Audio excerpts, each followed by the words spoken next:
Selamat siang Pak, saya atas nama Francisca Roslina Wula akan menjelaskan tentang teori emosi. Yang pertama, pengertian emosi. Emosi berasal dari bahasa Latin yang berarti emovere, yang artinya bergerak menjauh.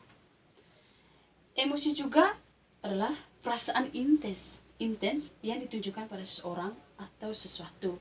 Dan emosi juga reaksi terhadap seseorang atau kejadian. Dan emosi juga adalah reaksi terhadap situasi tertentu yang dilakukan oleh tubuh. Yang kedua adalah teori emosi. Yang pertama, teori James Lange. Pada teori ini mengatakan bahwa emosi itu adalah persepsi tentang perubahan tubuh atau seseorang yang merasa sedih, seseorang yang merasa menangis, marah, bahkan ketakutan. Pengalaman emosi dirasa terjadi itu setelah perubahan tubuh yang dilakukan oleh sistem saraf yang otonom. Yang kedua adalah teori Cannon Park. Pada teori ini mengatakan bahwa emosi itu apa yang dirasakan dan reaksi tubuh dalam emosi yang saling bergantung. Emosi yang dirasakan dan respon dari tubuh merupakan keadaan yang berdiri sendiri. Yang ketiga adalah teori kognitif. Teori kognitif mengatakan bahwa emosi itu sebagai hasil interpretasi kognitif dari rangsangan luar yang masuk ke dalam tubuh. Proses terjadinya teori kognitif ini, yang pertama, interpretasi itu interpretasi stimulus dari lingkungan. Ketika stimulus itu dari lingkungan masuk pertama kali menuju ke korteks untuk interpretasi berdasarkan pengalaman yang lampau atau masa kini.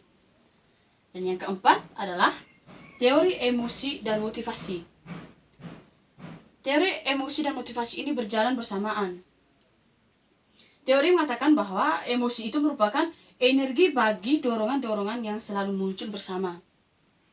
Yang berikut adalah tahap-tahap emosi yang saya ambil sampel di sini. Tahap emosi pada usia remaja yang terjadi pada umur 10 sampai 13 tahun.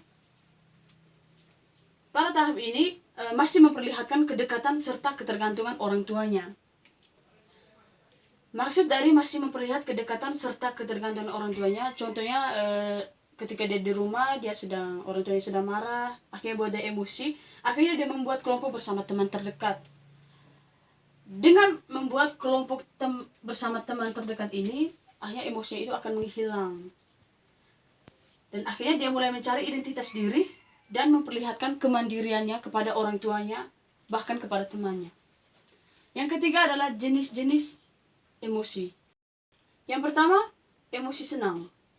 Emosi senang di mana emosi ini yang memberikan gambaran rasa senang yang dialami seseorang. Yang kedua adalah emosi sedih. Emosi sedih yang ditandai dengan perasaan tidak beruntung, kehilangan, ketidakberdayaan. Pada emosi sedih ini tuh seseorang tuh lebih banyak diam. Yang ketiga adalah emosi takut. Emosi takut ini seseorang akan menjadi lebih waspada akan kemungkinan adanya ancaman atau bahaya. Ketika ada ancaman dan bahaya itu terjadi, beliau akan takut. Dan yang ketiga adalah bimbingan emosi anak usia remaja.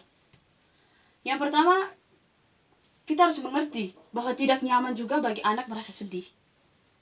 Yang kedua itu, ketika anak marah, usahakan tetap berada di dekatnya. Yang ketiga adalah jangan ajak diskusi saat anak lagi emosi. Dan berikut, sebaiknya coba berempati dengan situasi. Ketika situasinya lagi marah, berarti kita harus berbuat apa? Ketika situasinya lagi senang, kita harus berbuat apa? Itu yang harus kita tahu. Yang berikut adalah ketika merasa sudah tenang, saatnya Anda berbicara. Ketika seseorang sudah bertenang, emosinya sudah istilahnya, akhirnya kita bisa ajak dia berbicara dan izinkan dia untuk menceritakan mengapa dia bisa sampai seperti itu. Yang berikut adalah perbaiki situasi bersama-sama. Dan ketika kita sudah tahu apa yang dialaminya, apa yang membuat dia sampai emosi, dan kita harus memperbaiki situasi tersebut. Sekian dan terima kasih.